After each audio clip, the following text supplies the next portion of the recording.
where people can change their coverage plans. And some health insurance companies are trying to persuade Medicare recipients to switch to something called Medicare Advantage to get extra benefits. There are even commercials featuring celebrities trying to convince people to change plans. But Medicare Advantage has proven controversial. For more on this, we're joined by Marketplace's senior economics contributor, Chris Farrell. Hi, Chris. Good morning. All right, so you've got Medicare, that's health insurance for people 65 and older, and then there is something called Medicare Advantage. What is the difference? Okay, so Medicare Advantage plans, these are private health plans paid by the federal government to provide Medicare-covered benefits. So they're commercially offered managed care plans, and it's an alternative to traditional Medicare, which is fee-for-service and Part D prescription drug plans. So why might someone opt for the Medicare Advantage versus Medicare? The plans can offer additional benefits.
afternoon. Okay, I didn't need this today. Okay.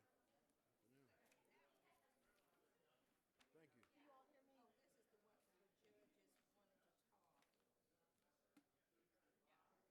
right. Yeah, this afternoon. I'm gonna sign your paper.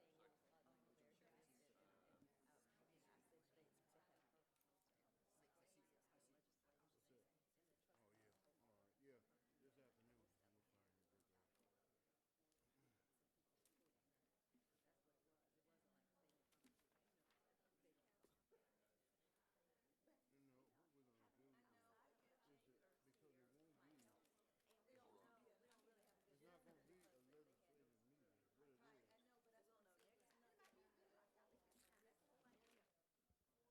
Right. Yeah. No, I'll just say that, basically, we're gonna meet, meet our legislators are here. They have our priorities. No, but I'm gonna recognize you,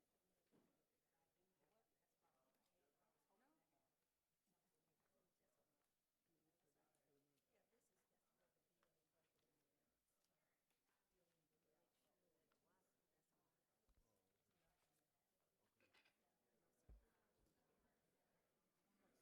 then I want you to be ready to discuss some things as you do that. But I recognize you. Is that part of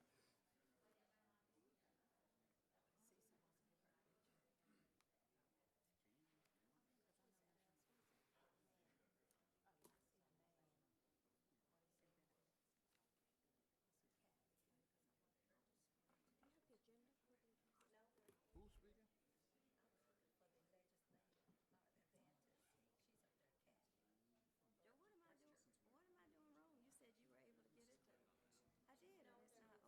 All right, is this it?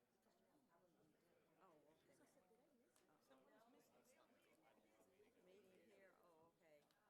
Who's speaking?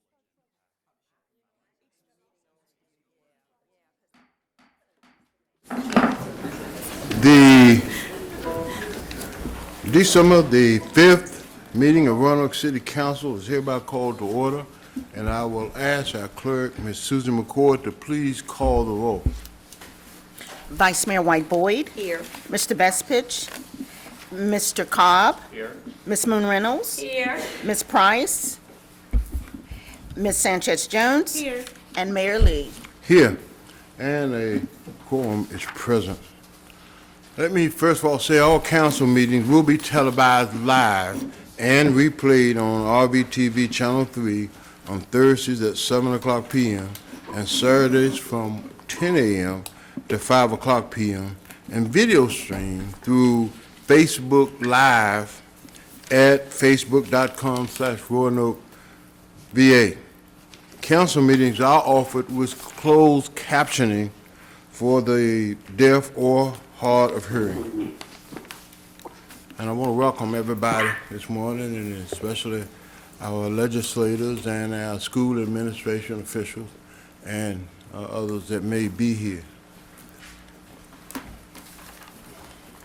There's some items we need to vote on for action. There's a communication from the mayor's office requesting that council convene in a closed meeting to discuss vacancies on certain authorities, boards, commissions, and committees appointed by council pursuant to section 2.2-3711 Code of Virginia as amended, and a list of them for my colleagues is included with the agenda. I need a motion. So moved. Second. All right. Madam Clerk, can you please call the roll? Vice Mayor White Boyd. Aye. Mr. Cobb. Aye. Ms. Moon Reynolds. Aye. Ms. Sanchez Jones. Aye. And Mayor Lee. Aye. And the motion passes. Thank you. There's a communication from the city manager requesting a closed meeting to discuss a prospective business or industry or the expansion of an existing business or industry in the southeastern area of the city of Roanoke, where discussions in an open meeting would adversely affect the bargaining position or negotiating strategy of the public body pursuant to Section 2.2-3711 Code of Virginia as amended. I need a motion. So moved. Second. Madam Clerk, please call the roll. Vice Mayor White Boyd. Aye. Mr. Cobb. Aye. Ms. Moon Reynolds. Aye. Ms. Sanchez Jones. Aye. Mayor Lee. Aye, and the motion passes. Thank you. Are there any items listed on the 2 p.m. council docket requiring any further clarification or discussion? Or any additions, deletions to our 2 p.m. agenda? And there are no topics to be discussed, so, and there are no briefings scheduled for 2 p.m. this morning. All right, we're here this morning for the review of our legislative program with area senators and delegates, and again, the school administration here. And we're scheduled to start at 9. We want to remind my colleagues we got a full agenda today, and we're also meeting with our airport commission shortly after this. We're going over there to meet with them. At this time, I want to recognize everyone that's here. Senator Rasul, Delegate Rasul called and said that he could not be here, so Elena Corfield and Michaela Gray, all are here. All right, good to see you. Delegate Chris Head is here. I thought I saw him coming in the door. And Kendall Bailey is also here. Kendall. Delegate Sutherland is here, along with Mr. Hodges. Ms. Hodges, okay. Good to see you.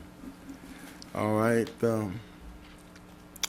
Delegate McNamara is here. Thank you all. All right. And Luke Purdy is here representing Senator Edwards. And Patrick. Okay. All right, good to see you this morning, Patrick. All right, did I miss anybody? All right. And I want to recognize our school superintendent, Ms. Valita White, and her staff are here, along with members of the staff and the chairman of the school board, Ms. Dr. Eli Jamison. All right, and members of the school board here. Thank you all for being present. All right. Today, we're going to discuss our agenda that we've adopted here, and we want to share that. Does everybody have a copy of that? Are there any speakers signed up that want to speak this morning? All right.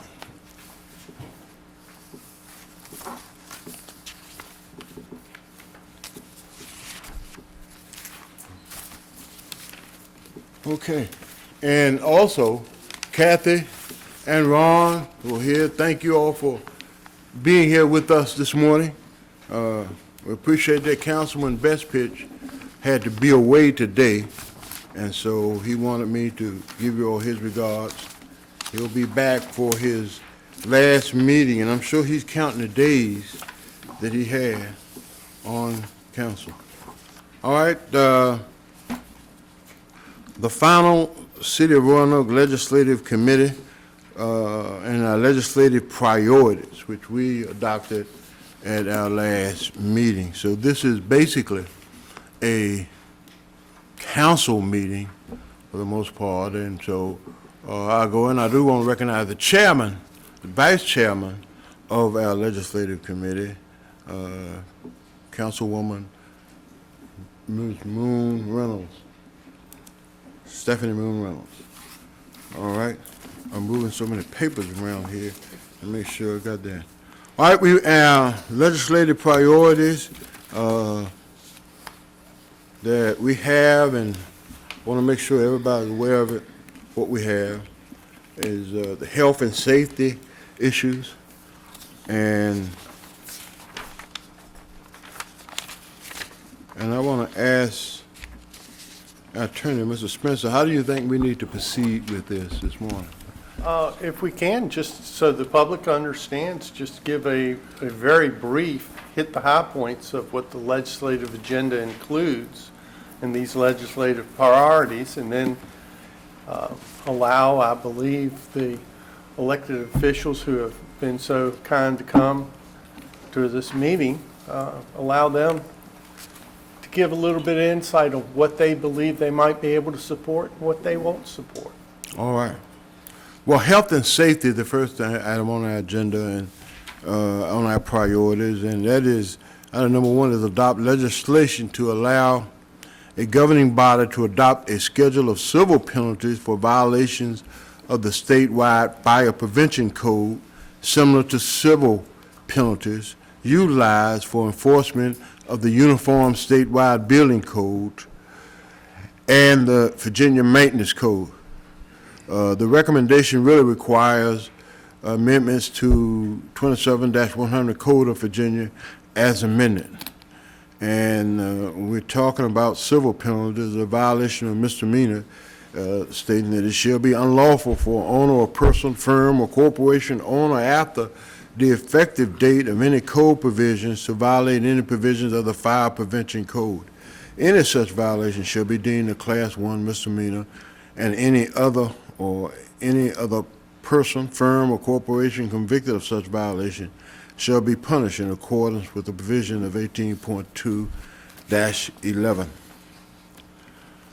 All right, item number two is to adopt legislation to allow localities to limit smoking to designated areas in outdoor parks no farther than 100 feet from recreation centers, outdoor playgrounds, and sports fields. Smoking within public park property can and does negatively affect the health of other parks users, some of whom will have asthma or other respiratory illnesses. Since the founding principle of public parks has been and remains to provide a means for better public health, such prohibitions would be consistent with such a mission. The recommendation will require an amendment to Section 15.2, 28, 26 Code of Virginia, 1950, as amended. Item number three is to adopt amendments to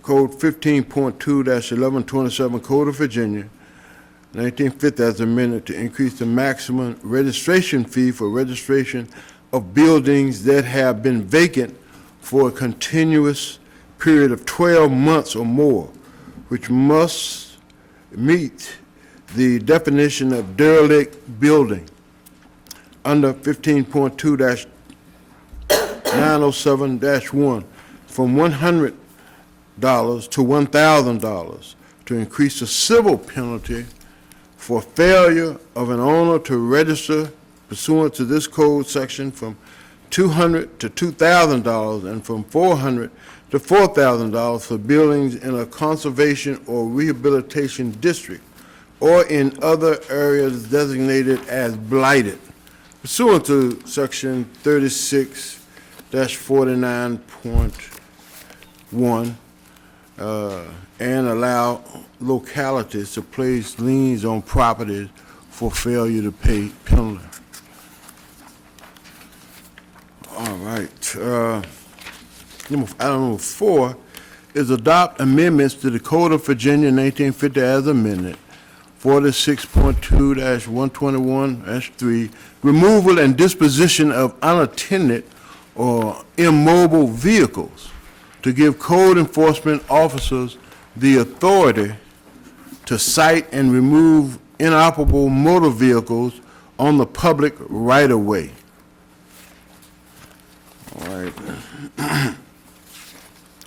And item number 5 is adopt amendments of the Code of Virginia, 1950 as amended, the designation of police to enforce trespass violations and section 18.2-119 trespass and having been forbidden to do so, penalties, to give police officers the authority to bar trespassers, squatters from the property when the owners are not available or not involved.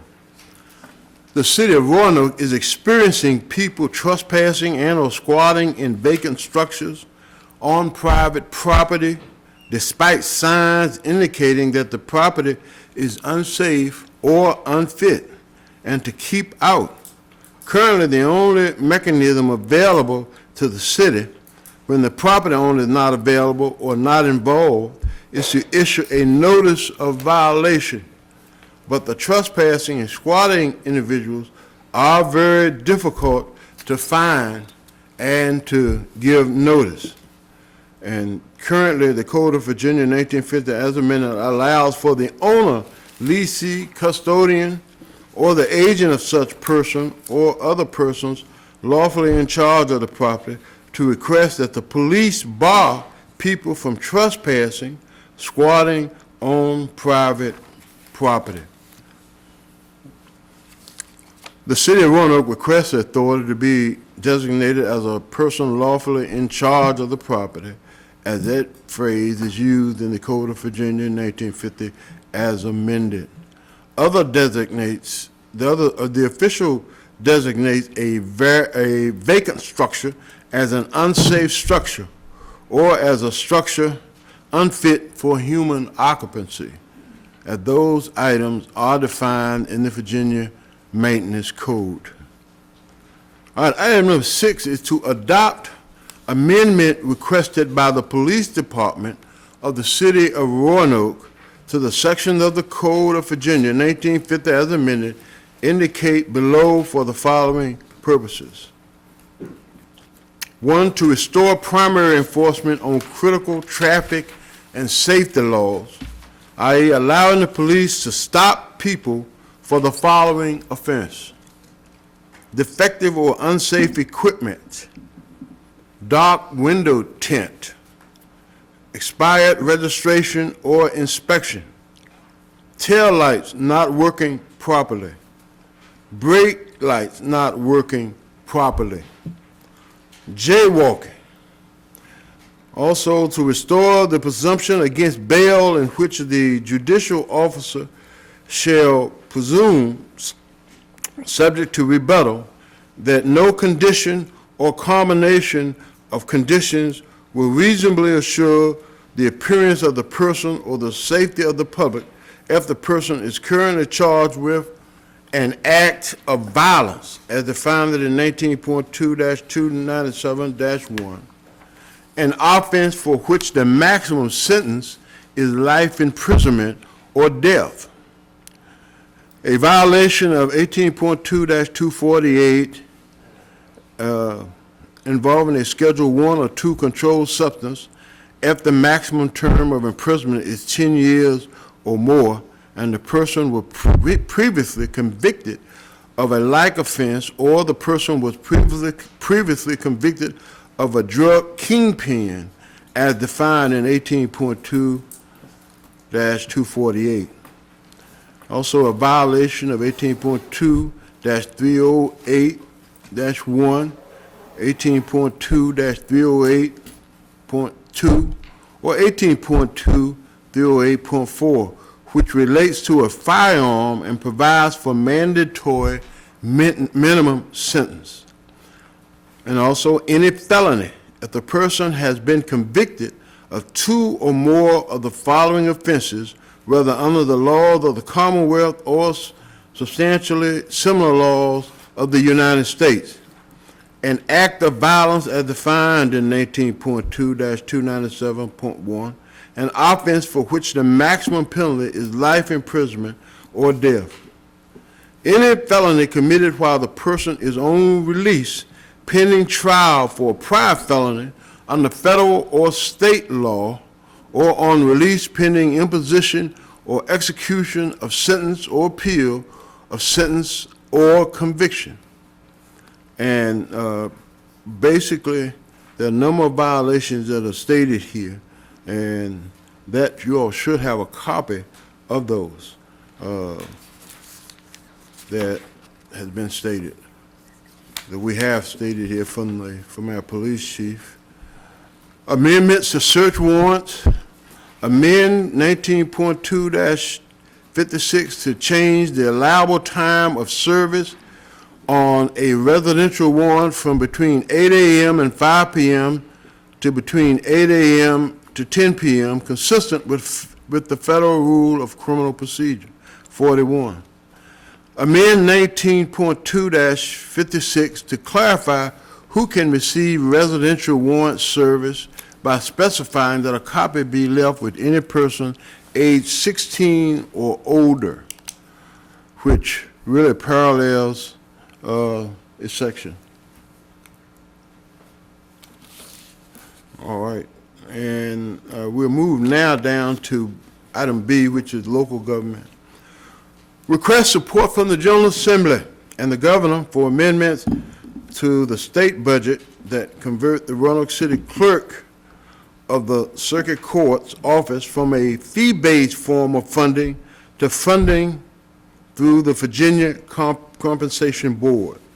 The City of Roanoke Clerks of the Circuit Court office currently receives no funding through the Virginia Compensation Board. Instead, it retains all fees that otherwise would be remitted to the Commonwealth to fund its operation. It is one of the few such clerks of the Circuit Court offices in Virginia that is still funded in this manner. And also adopt a legislation to amend 4, 10, and 16 of the Roanoke Charter of 1952 as amended to reflect the change in election dates and meetings of council generally as follows. The composition of council terms of members' designation of vice mayor vacancy, or the vice mayor and vacancies. All right, let me go to item number C, which is education request from the Roanoke City Public Schools, school safety and security preventing access to weapons by children. Current reality, responsible gun owners secure their weapons to keep young children safe. The current code section makes it difficult to hold irresponsible gun owners accountable when their unsecured weapons are possessed and even transported to school by children, because of the threshold in the code is to recklessly leave a loaded, unsecured firearm. While elementary age children are far too young to have any access to an unsecured firearm, they are capable of loading one when ammunition is also unsecured. The Roanoke City Public Schools recommend that the General Assembly revise Code 1950 as amended, 18.2-56.2, allowing access to firearms by children, and that the penalty be as follows. It should be unlawful for any person to leave a loaded or unloaded secured firearm in such a manner as to endanger the life or limb of any child under the age of 14. Any person violating the provisions of this subsection shall be guilty of a Class 1 misdemeanor. School safety and security and BB and pellet guns are weapons. Current reality of the Code of Virginia as amended, carrying concealed weapons exceptions penalty defines weapons with an extensive list that includes firearms, knives, metal knucks, throwing stars, etc., but not BB and pellet guns. That not only can cause serious injury to victims, but can easily be mistaken as firearms by law enforcement, as firearms jeopardize the person in possession of the gun. The the definition of this section referenced in 18.2-308 is the possession of a firearm, stun, weapon, or other weapons on school property, prohibit penalty, limiting penalties for possession of a BB or pellet gun on school property. All right, and that goes on to talk about school safety and security threats against teachers and staff, and that's something that we've talked about with our school board. The Code of Virginia 1950 as amended establishes that written threats are a Class 6 felony, but oral threats are only a Class 1 misdemeanor. Oral threats against teachers and staff are every bit as upsetting to the target of the threat and disruptive of the school day as written threats, and written threats should be every bit as consequential for the person making the threat.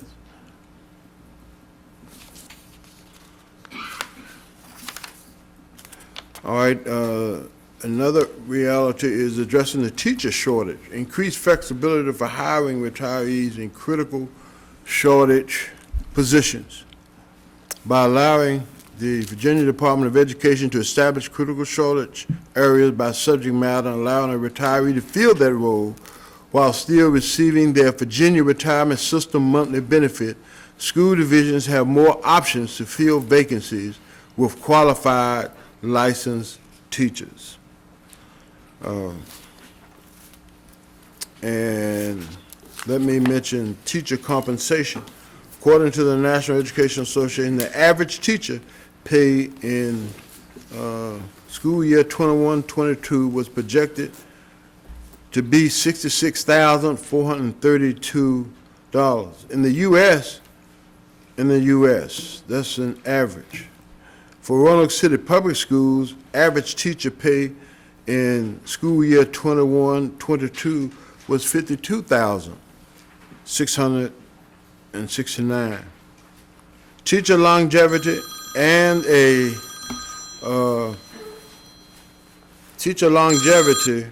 really,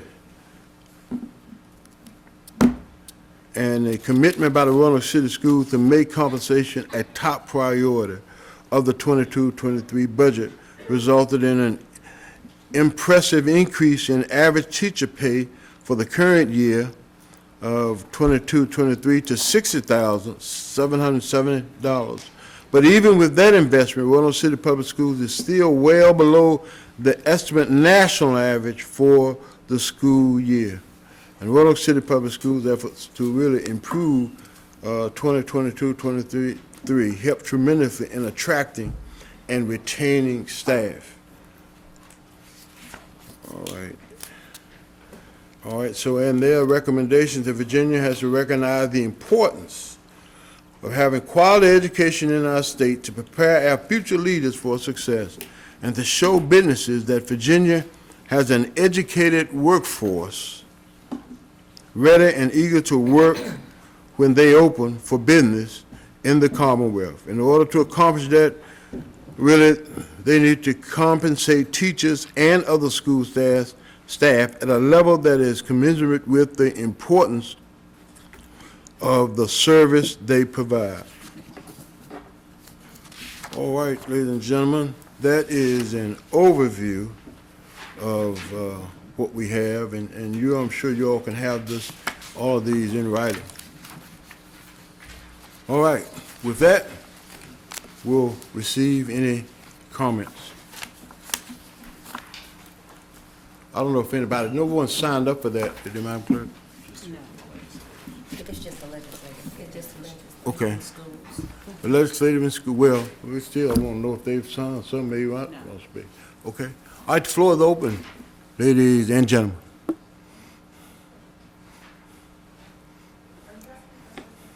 May I, Mayor? Yeah. No. All right, let me make sure someone over here. All right. Because I got to think of what I want to ask. All right, yeah, right. Only for the legislators and school administration staff. Will there be an opportunity to speak at the 2 o'clock meeting? Yes. Yeah, you come and speak at that meeting. All right, going once.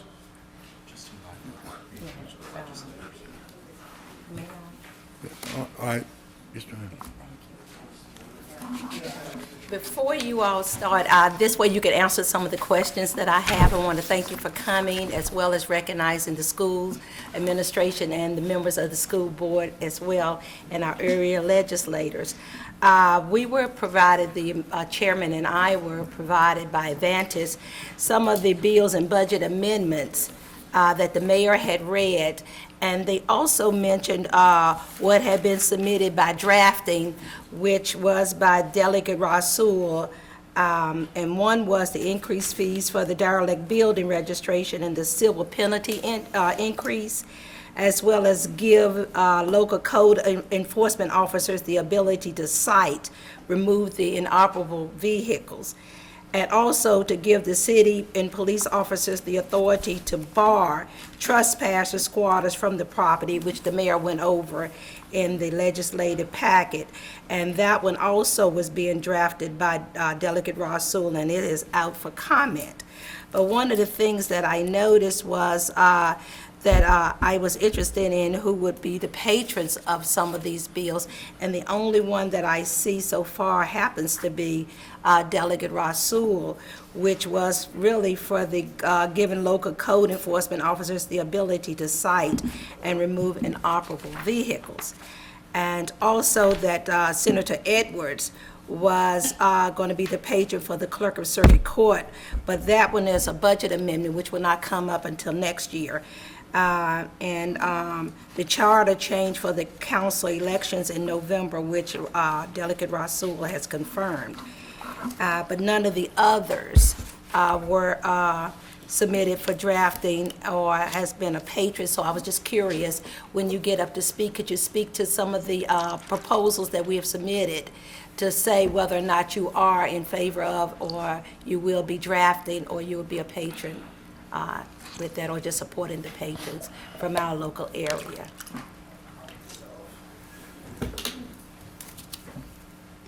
I appreciate very much your comments on that. And it's a very interesting agenda, I will tell you, particularly some of the law enforcement issues that you're asking us to roll back.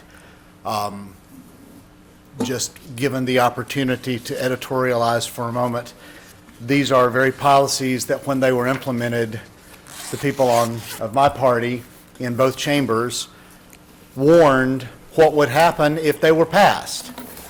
And the people of the opposing party said, oh no, oh no, oh no, this is what we must do. And I find it interesting that this city council, comprised now entirely of people of the opposing party of my own, as well as other city councils around, are saying, we were right. These are bad policies and they need to be rolled back. I don't think that you're going to have a lot of support in the upper house in the legislature this year because of the makeup of that body and it being an election year. I think you're going to have a lot of resistance with that. That is clearly something I think that I would certainly support, would enthusiastically hope that it is there. The problem that we run into now with patroning and even getting it drafted is that we're having this meeting after the deadline for drafting has passed. And so that was last Thursday. I think we still can get some bills drafted past the pre-file draft deadline, but it's going to be very, very limited, and it's going to make it difficult because this meeting is happening beyond the deadline. Likewise, we are in a year, because this is an election year and it's a short session year, we're all faced with bill limits. And while I might be sympathetic with all of these, I already have commitments beyond my bill limit, and I'm already looking for patrons for 3 or 4 bills that I've got drafted that I'd like for somebody to carry, and I just simply don't have the bandwidth to add anything else. And again, if we could have had this meeting in September or October, even in early November, we might have been able to get something taken care of on this, but at this like juncture, it's going to make it very, very difficult. Now, regarding the law enforcement pieces of this, I know that there are others who probably will be putting some of that in. And I think that that's probably the case, because I think some of what you're asking for, you're not unique in. Some of these things, having only looked at this today to weigh in whether I am supportive or not, I have made it a practice to not comment in that fashion until I can actually see a bill, because I don't like saying I am opposed to something that I haven't seen, nor do I like saying that I will support something that I haven't been able to actually see, because as was, I think when it was Frank Lloyd Wright in designing buildings that said God is in the design, and his builder that said yes, but the devil is in the details, and that is never more true than in legislation. So we have to see that before we can weigh in on it. I don't like blanket support or opposition statements without being able to read the bill. So I'll limit my comments on to that, just to give you sort of a framework on it. I think my colleagues may want to weigh in on some other issues on this. Again, this is my main takeaway from this is very interesting. Indeed. So we'll take that away, and I'll listen to what my other colleagues have to say. But thank you for having us this morning, and we'll look forward to what else is said. Thank you. Thank you, Delegate Head. Let me say, I can assure you, on these crime aspects we're making, you're going to see more of that, I think. And I had a chance to be with the governor in Norfolk a few months ago regarding violence and gun violence, and I think this is a combination of police chiefs around the state are saying these certain things have to change.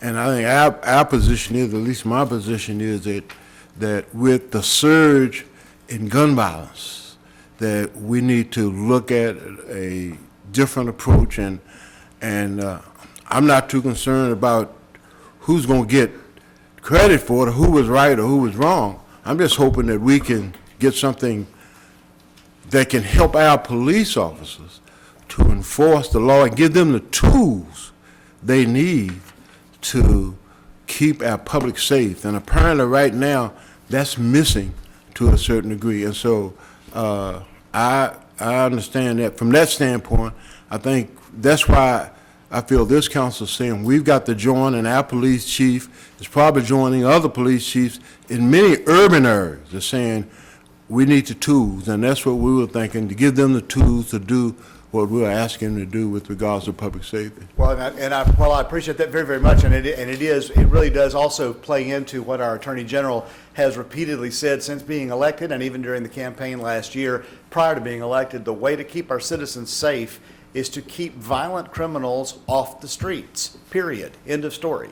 And we have to do whatever we have to do to get those people that are out there that would do harm to other people off the streets. And we have put things in place in an effort to be open and inclusive and reformative that were dreadfully bad policies. And we have to roll those back and put some sanity back into the way that we police our citizens, because there are people out there that simply do not know how to behave, that would seek to do harm, and that need to be taken off the streets and kept away.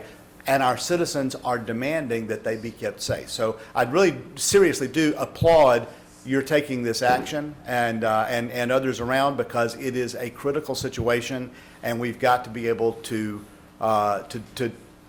bring back some sanity to what we're doing. So again, I appreciate that very, very much. And now I promise I really will sit down. So. Thank you. Vice Mayor? Before you sit down, Delegate Head, I was just going to comment and say that I don't think that I personally, and I don't think my colleagues all agree, that they were all bad policies. I would totally disagree with that, because some of the things that were done were a little bit more lenient, and they needed to be a little bit more lenient. I personally don't believe in locking them up and throw away the key, just like I told Attorney General Mayorkas. But we will ask for. That was never the policy. Yeah. That was never the policy, and so we will agree to disagree on that. Yeah, okay. Well, and also I will say that we do need some help for our police chief, and a lot of these recommendations came from the Police Association. So we're asking our legislators to try to help us come up with some ways and means to get violent criminals and crime under control. But I don't think going to the far extreme is the answer either, but I thank you for that opportunity, Mayor. Thank you. Anyone else? The council? Delegate McNamara. Mayor, members of council, appreciate the opportunity to be here. While I don't represent any Roanoke City residents, I do work very closely with your senators and delegates. We are all part of the Roanoke Valley, and we want what's great for people I represent is also what's great for you all. So thank you for that opportunity. A number of these things I know Senator Suderline is going to be covering, but I think the specific question was who's carrying different bills, to make sure that you have at least some opportunity to share that. I will say Roanoke County has a bill to expand civil penalties, somewhat similar. It has been drafted. Whether who ends up carrying that bill, or even, I guess, theoretically, if it gets carried, remains to be seen.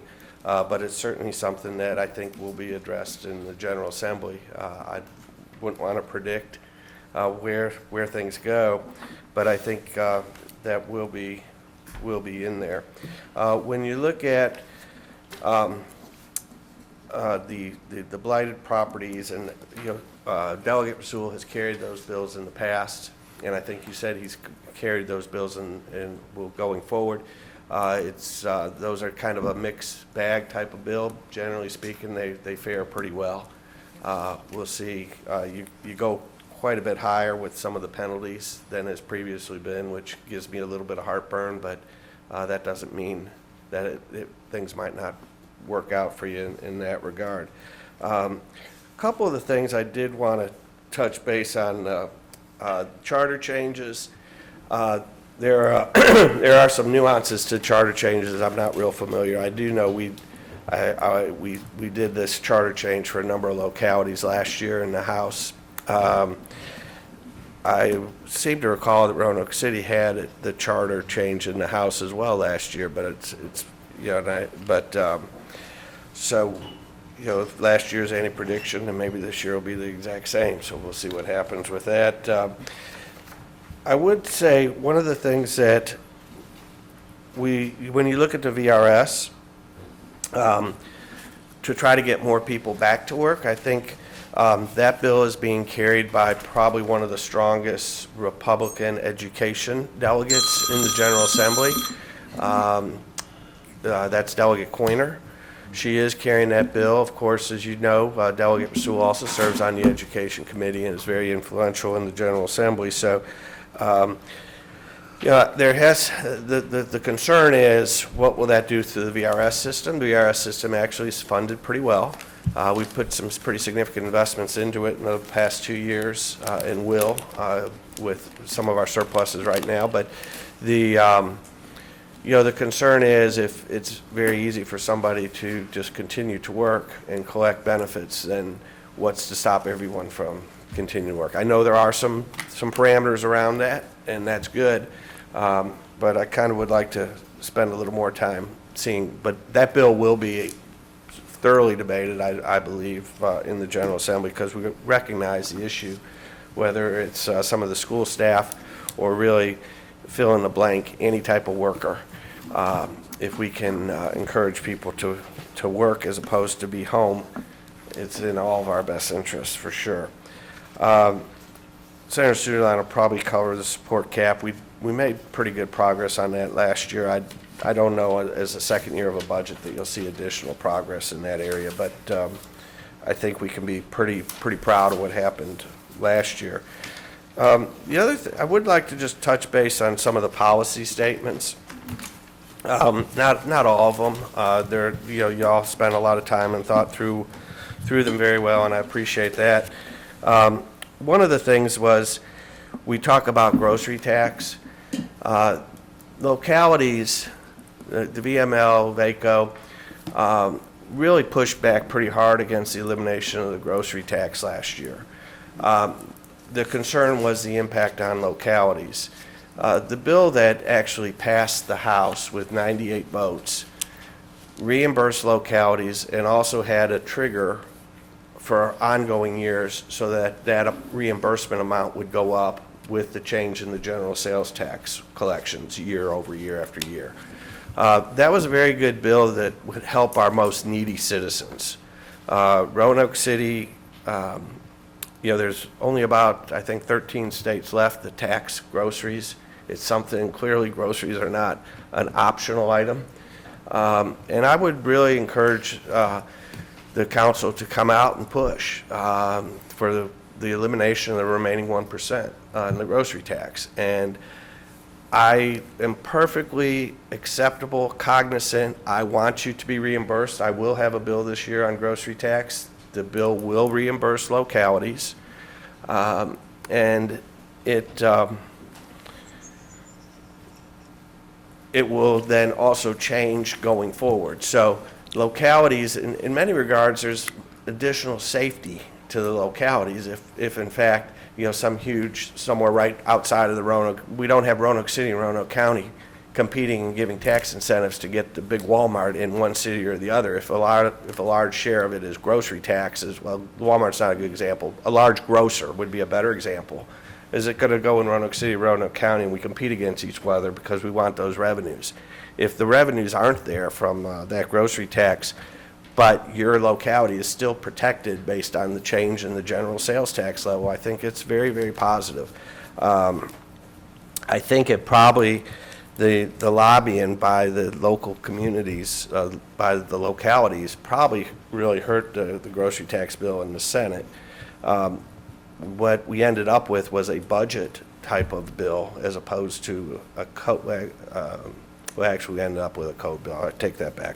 But the budget type bill, I don't think was written as strongly for localities as the bill I started with. So I just throw that out there.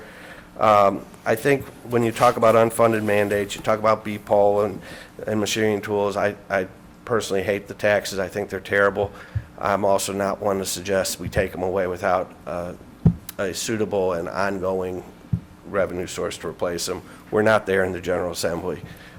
We might get there eventually, we might not, who knows. This discussion has been going on as long as since 1997 at least, when I was first on Roanoke County. The other thing I would say, when you talk about Catawba hospitals, he was called Senator earlier, so I kind of got confused here for a minute, but Delegate Rasul is really spearheading that whole concept. With reimagining Catawba Hospital. There's a pretty good chunk of change that went to it as one-time money this year, and the study came out back about a week or so ago. Senator or Delegate Rasul, being on appropriations, certainly has a little bit of insight on those one-time monies, and we're going to have significant one-time monies this year in the budget year we're in currently. So I'm hopeful that we can make some good strides in that regard. That's kind of the main thoughts I came away with. I would say appreciate your all's sacrifice. I haven't done local and state now. Local is way harder. Everyone knows what you're doing, and that sometimes I like it and sometimes I don't, and they're more than willing to let you know. So I appreciate you having your hats in the ring, and let's work together and see what we can do for the Valley. Thank you. Thank you. Thank you.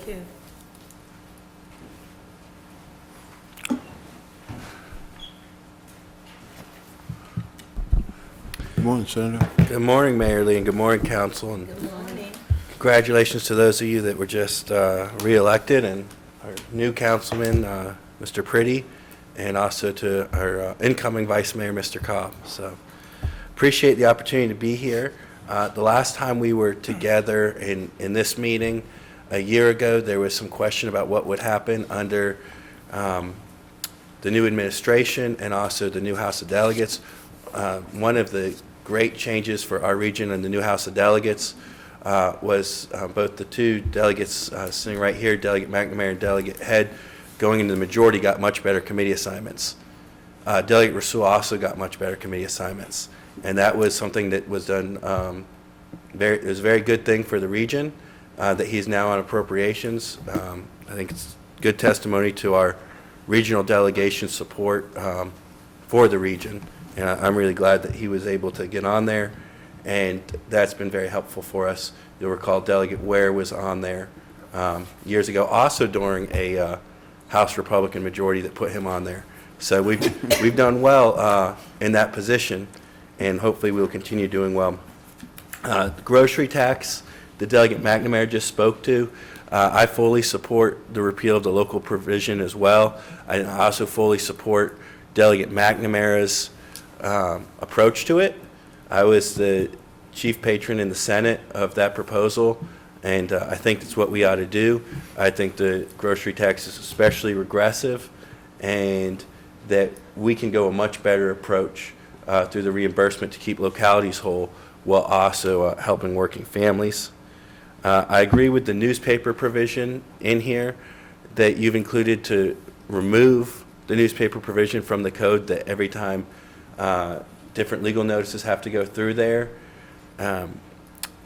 It's gotten a little political success a few years, but not enough, obviously, for it to go all the way. When I was in the Senate speaking to it one day, I pointed out that I'd gone through all 40 senators' campaign finance reports. Not one of us was choosing to advertise in the newspapers for our elections. So with our own money, we weren't thinking that was the best way to reach voters, and I don't think it's the best way for the city or counties or towns to either. So I'm not sure this will be the year it happens, but I appreciate you all continuing to speak up on it inside VACO and VML meetings, and I hope you'll also keep speaking up in those joint meetings about the grocery tax. And I think Delegate McNamara, it cannot be overemphasized how localities could be better off under the new approach. I also agree about expansion of renewable energy. The last several years, I've carried legislation in the Senate to remove the 3 monopolistic protections that prevent other power companies from competing against the 2 monopolies. You'll note a few years ago it came out that our local electric provider had a renewable energy program that only had about 200 households engaged in it, and it was questioned, how could that be profitable? Well, the reason it was profitable was because the code sections, the monopolistic protections in the code, say that if you provide something, no one else is allowed to compete with that. And that's why it was very profitable to them, because it prevented competition there. And I don't think that we should have those monopolistic protections. I don't think that it's helpful for ratepayers, nor do I think it's helpful to increase generation of renewable energy. As I said last year, I agree on the marriage constitutional provision. I voted for the statutory provision a few years ago.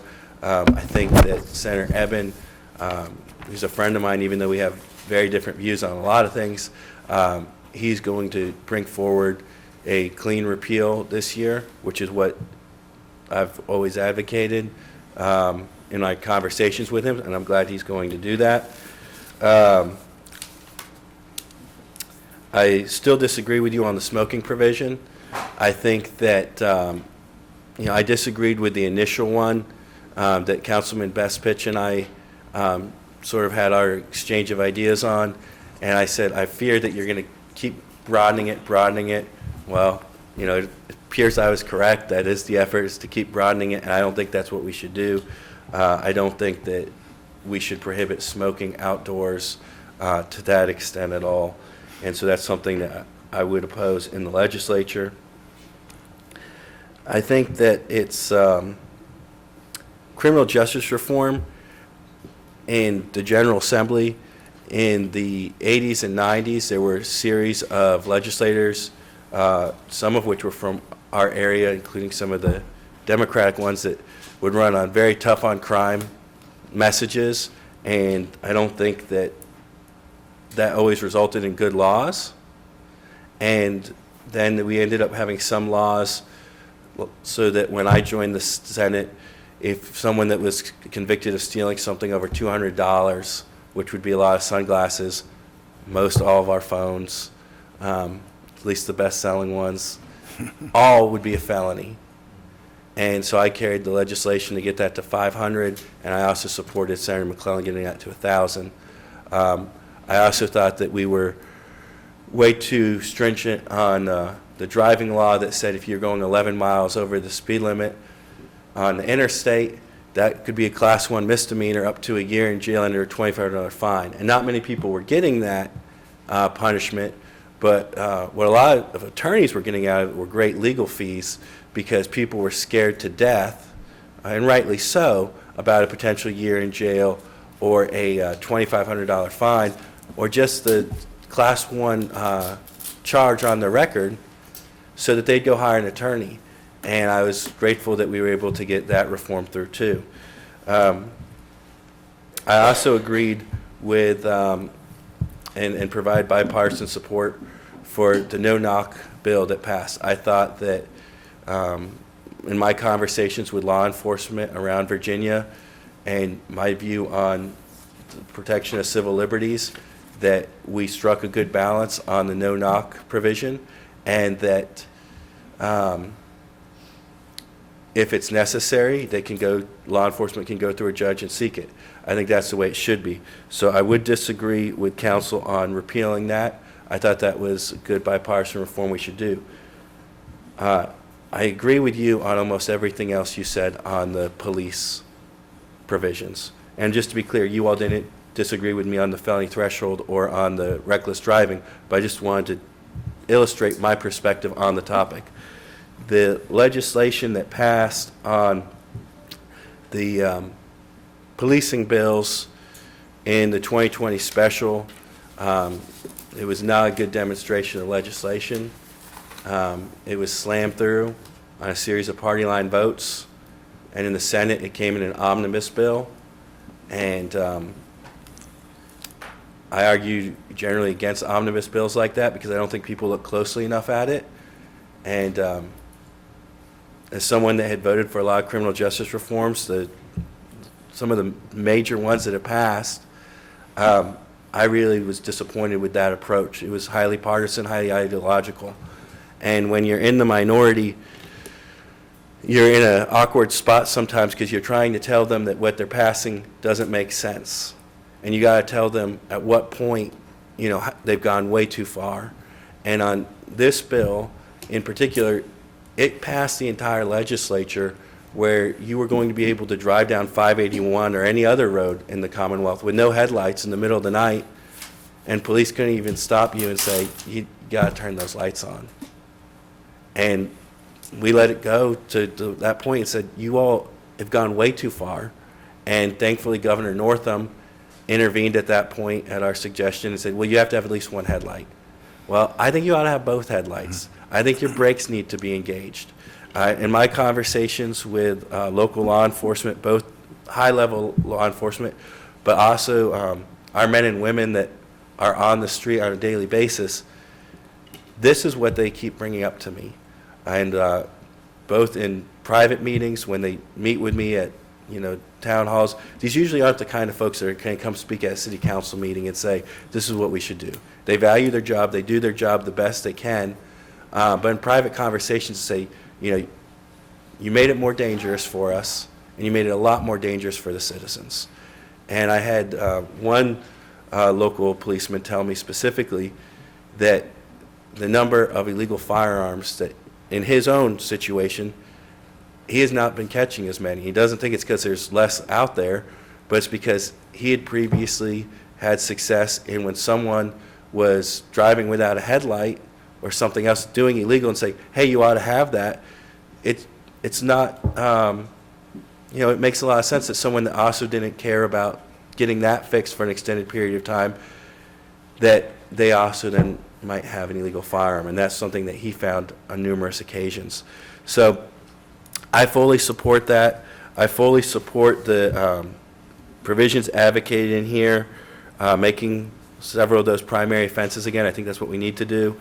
I strongly agree. I don't like mandatory minimums in general.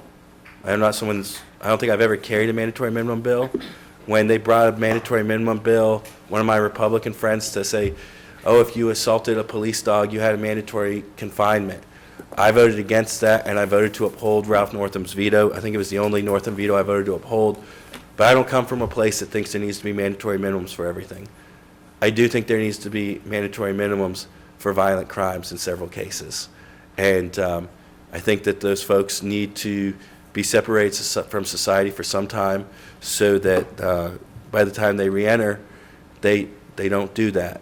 And if it's someone that we don't believe is capable of reentering because of the violence that they're showing, often inside the facilities as well, we ought not let them reenter society in that situation.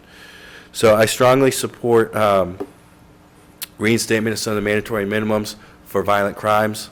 I also strongly support your position on people that commit crimes with guns.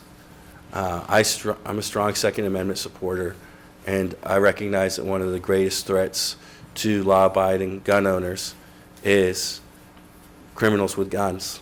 And I believe that when someone commits a criminal act with a gun, we ought to be very severe because of often the violence they did commit or the opportunity for violence that they opened up in our community.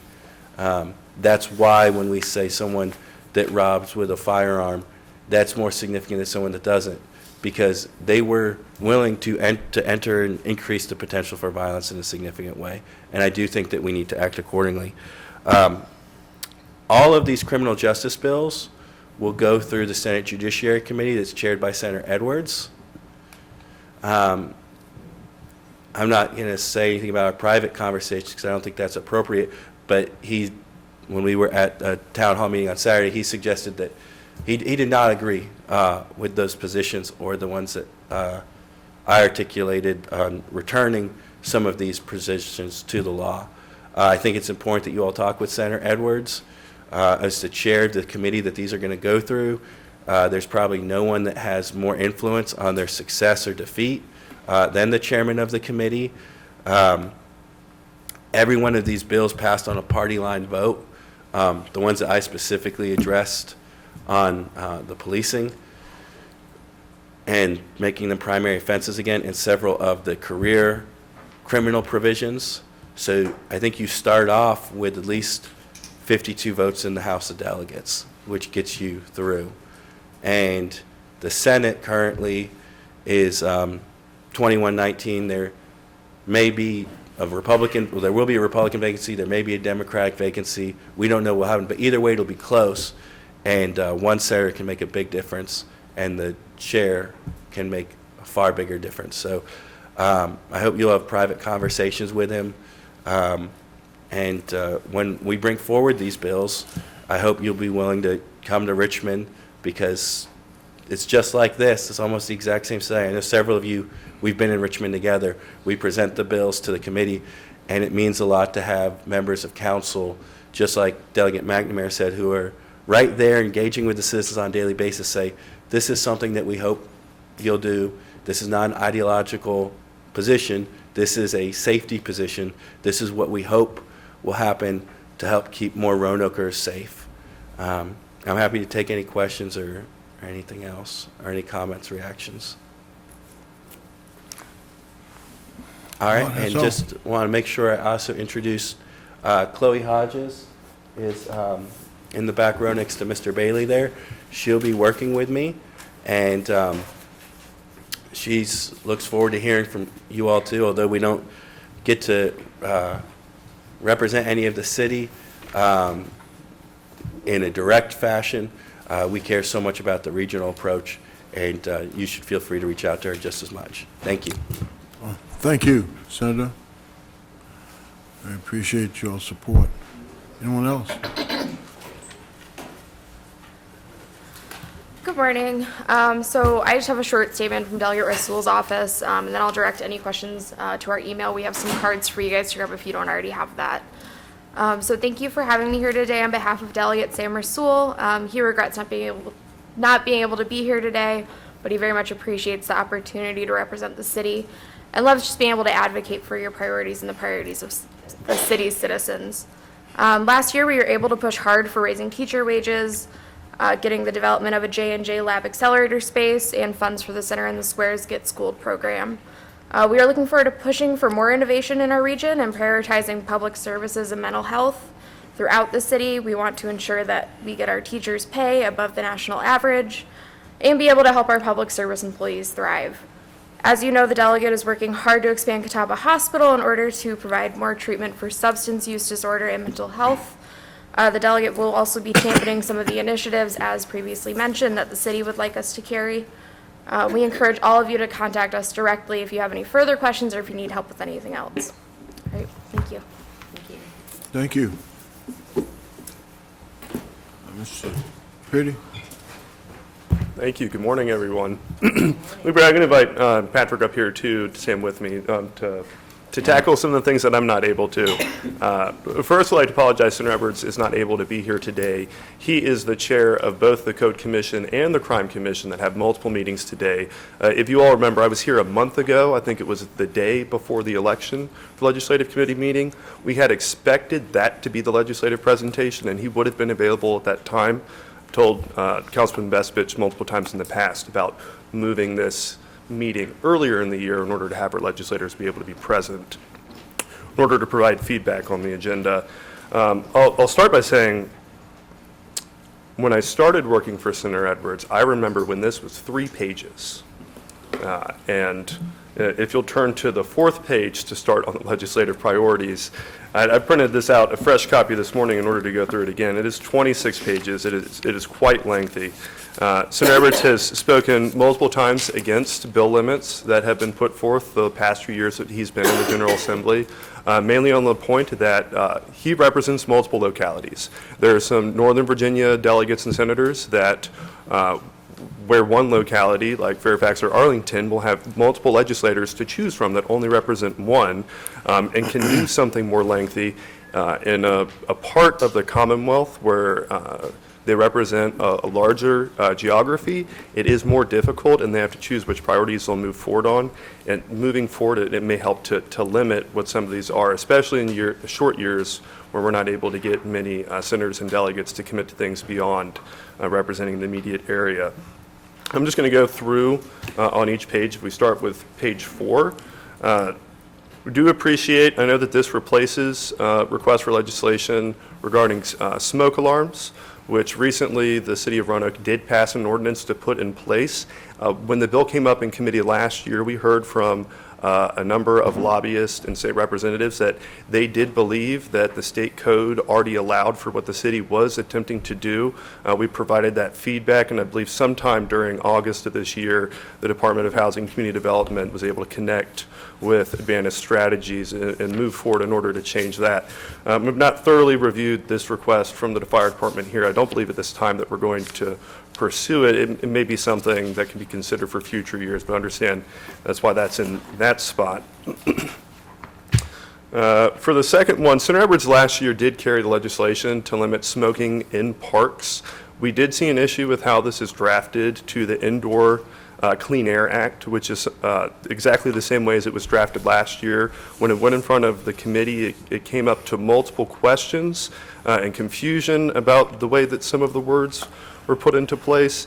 If you remember, years even before my time, the city of Roanoke had requested to limit smoking in parks and ultimately had to move forward with proposal that only limited to smoking in parks that have an outdoor amphitheater, and that's how we're able to limit smoking to a confined area in Elmwood Park currently. That took multiple years and negotiations between delegates and senators. I believe Delegate Habib was the one who had the idea of where to move it into the section of code it's in now, and where ultimately it was successful. So I do know that this year Senator Edwards is not planning on reintroducing that bill, given bill limits and without it changing the way that it's drafted and knowing that any lobbying's been done with the members of the state Senate Local Government Committee, we don't know that it'll be any more successful moving forward, unless there are changes to where it's put in place. Number 3, focusing on the registration fee for buildings.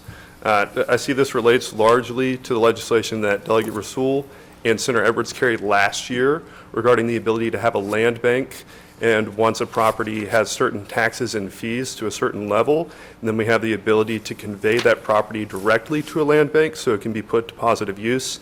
The bill, when it was originally drafted last year, set a threshold of 10%, and it went near unanimous through the House of Delegates and the state Senate. The governor ultimately put an amendment on that legislation, I believe, to raise that threshold to 25%. And we were unable to prevent that amendment from going through.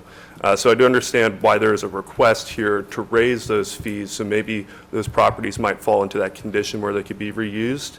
At this time, Senator Edwards, I do not believe is interested in introducing this himself. We have not submitted a draft request, but that doesn't mean that he won't consider it once it comes up in the General Assembly. Let's see. Number 4, regarding removal of mobile vehicles. Senator Edwards has not given his opinion directly on this section, although I've watched many years of the Judiciary Committee. There have been multiple times where a locality has sought to expand police powers that are currently reserved to them, even though this is just related to removing vehicles, but to expand that power to civil enforcement officers, and there has been hesitancy around there. So unless it's completely necessary, I haven't always seen that been successful moving forward. Let's see.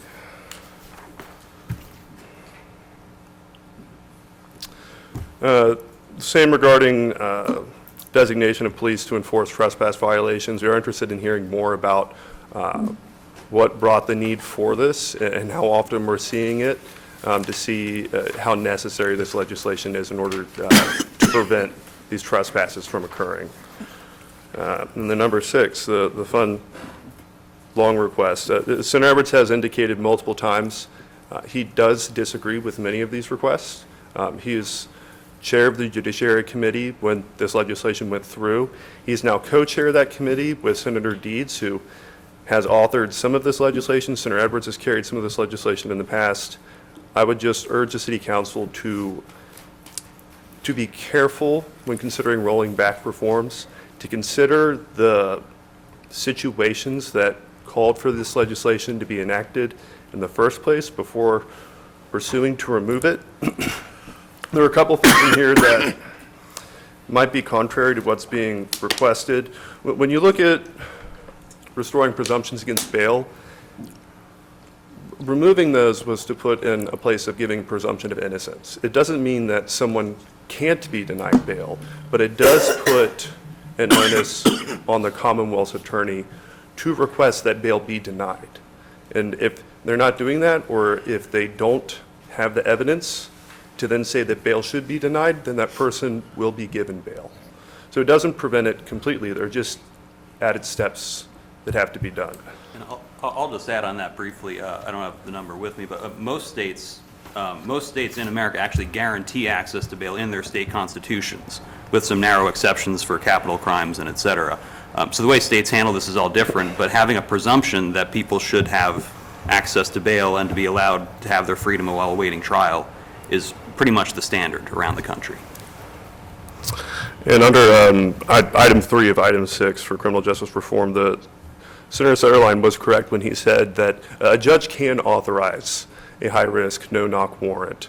Currently under the code, they just have to do so. Let's see, police departments in custody, misdemeanors. The last request regarding that jury convict an offender, repealing Senate Bill 5007 from the special session, that was carried by Senator Morrissey. Senator Edwards had carried that legislation in the past and did carry the legislation that was rolled in to Senator Morrissey's bill. You correct me if I'm wrong. I believe there's only one state, Kentucky, that requires that a jury do the sentencing and does not give an offender the option to choose who sentences them. Let's see. Number 7, this is the second time that this has been on the request. I was interested in why, regarding circuit court fees and how they're retained. It does require an amendment to the charter of the city of Roanoke. Last year, the city had a misprint with the Roanoke Times where they double printed the request for the charter change for our elections and did not print this one for a public hearing. So no public hearing was held to request to change it. My understanding is that one has not been advertised this year and sought again. Although last year we did put forward a budget amendment, we plan to do so again. If that budget amendment passes, then we can go back and do the charter change in the future. I think we've been told we have 2 years in order to get that charter change done. It might make more sense to request this coupled with the elections charter change, have both go through in the same year so that we don't have to change our charter twice. The election charter change, Senator Edwards has requested that draft, and it's my understanding he plans to carry that at this time. Last year, we only had the provision that was carried by Delegate Rasul because of bill limits. Senator Edwards was not able to carry it. The House version did go through either unanimous or near unanimous. The Senate version, I believe we were able to get 1 or 2 senators from the opposing party to vote for it, but the state constitution requires a 2/3 threshold in order for it to pass. Right now, you'd have to convince 5 or 4 members of the opposing party, depending on who's elected and who's there, in order for this pass in the upcoming session of the General Assembly. Let's see. Number 9. Number 9 is interesting regarding notices in a newspaper. Removing that and allowing for it to only be put on broadcast or television. Senator Edwards chairs a code commission, and staff, there's a subcommittee that's looking at comprehensive reform when it comes to public notification for local governing bodies. There are some things that require 7 days, some things that are 10 days, 14 days, 21 days, and anywhere in between. And it looks at standardizing those to 7 days, 14, and 21. You will see that bill come forward. Senator Edwards is going to carry it as chair of the Code Commission. I'm not sure how well this current request that's in here would pass. Of my research, there are 9 times that similar legislation has been introduced in the General Assembly. Since 2011, 3 times were carried by Senator Ralph Smith, of which I think only once or twice was the legislation able to make it out of one committee, where it was immediately re-referred to another committee and either died or was never heard. So I have no evidence ever passing one chamber and even making it to the next. And then item 10 regarding making the museum transportation a state agency. Senator Edwards did carry this last year. He does plan on carrying it again. It might come in a slightly different form, and we've talked with the Museum of Transportation, and they plan to have their own lobbyists to focus on this themselves to give it more chance of success. Preventing access to weapons to children, starting with the request in the school's legislative agenda package. Senator Edwards has requested this as a draft. I believe his intent is to carry it, but we won't know until we click that button, submit, and it gets a bill number with it. I was looking at this in the past. The latest update to this section of code was to change it from a Class 3 misdemeanor to a Class 1 misdemeanor, and it did pass along party lines with Senator Donovan supporting it. There have been similar legislative requests in the past to strike the word recklessly and insert the word negligently, although those have been successful to pass completely. And there have been similar bills to strike the word loaded and update the penalty to a Class 1 misdemeanor, but that was ultimately successful in the change of the entire bill from Class 3 to a Class 1 misdemeanor. Regarding BB and pellet guns being weapons, it might make more sense to use the definition of a pneumatic gun. I believe that's comprehensive of what the request is in here for BBs and pellet guns. And I only bring that up because the section 121-37 of City Code makes it a Class 4 misdemeanor to discharge a pneumatic gun anywhere in the city unless it's already permitted. My understanding that this legislative request comes up because a school can suspend a student if they have a pneumatic gun, but not what's deemed an actual firearm, but it doesn't carry the criminal penalties that come with it. Their request would make it a criminal penalty to do so.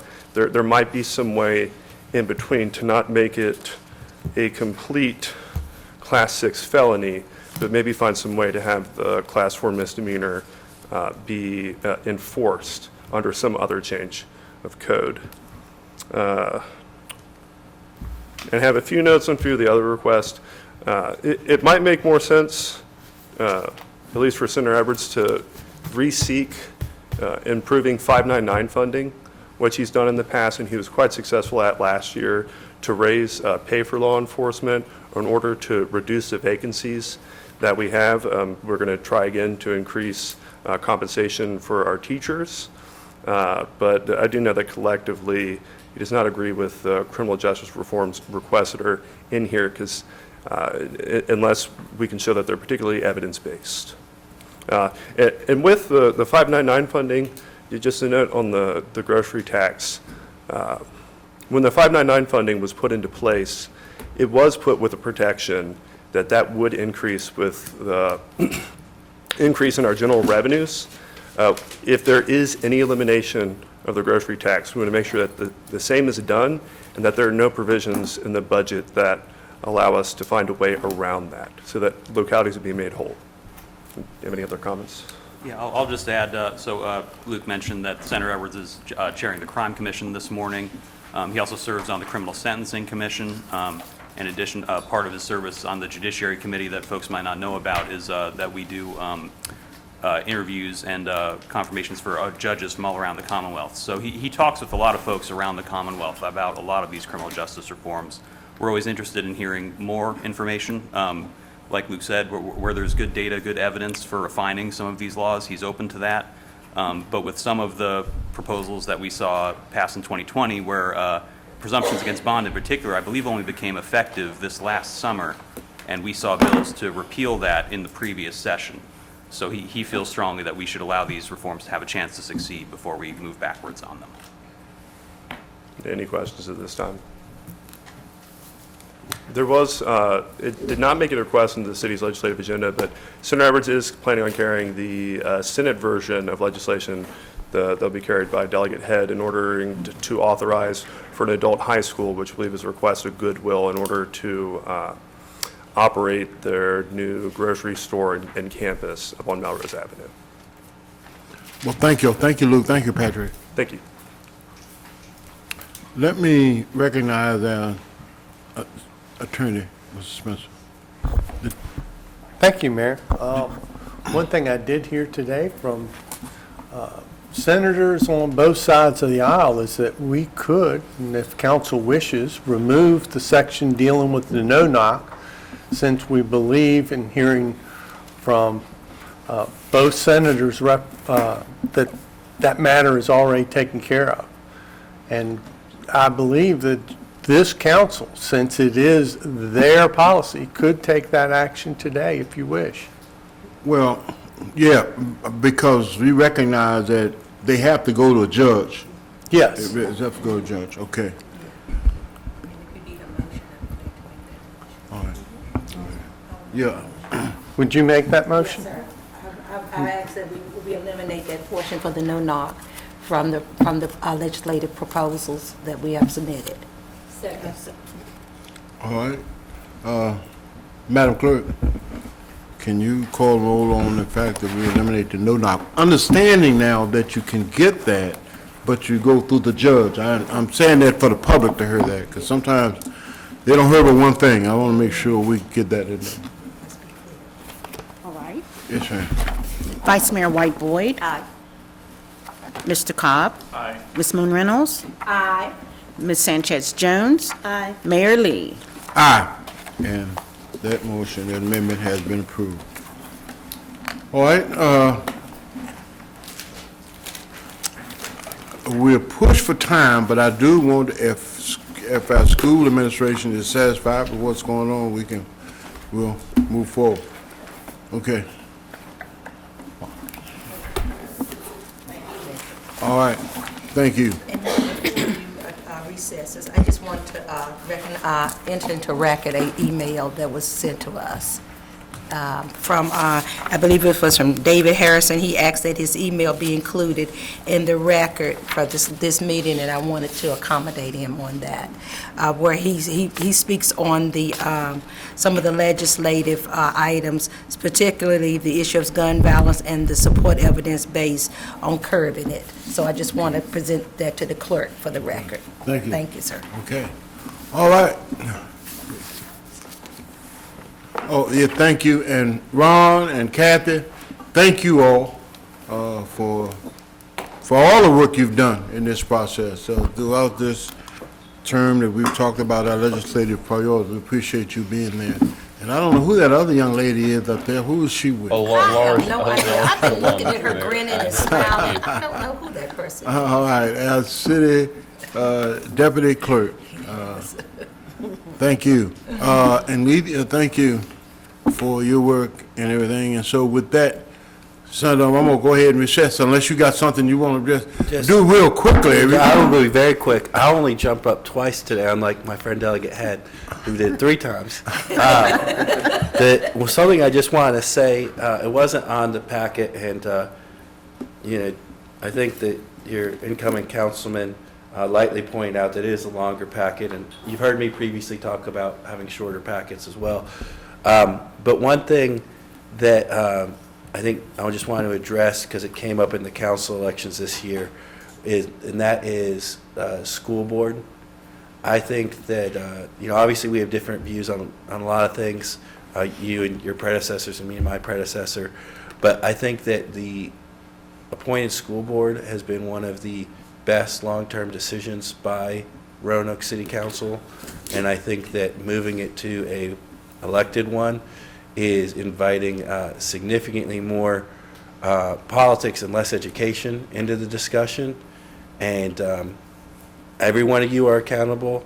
We have disagreements about how elections should go sometimes, but I don't think that the school board is going to be any more accountable that way, but you're going to enter in a whole lot more political infighting. So just while I'm with you today, that's my perspective, and I say this as someone coming from Roanoke County, where we have an elected school board. I appreciate what you and Salem have done on that front. So thank you for your time today. Thank you, Senator. Thank you. I appreciate that. All right. Council will now stand in recess for a meeting we have going up, and we'll reconvene at 2 p.m.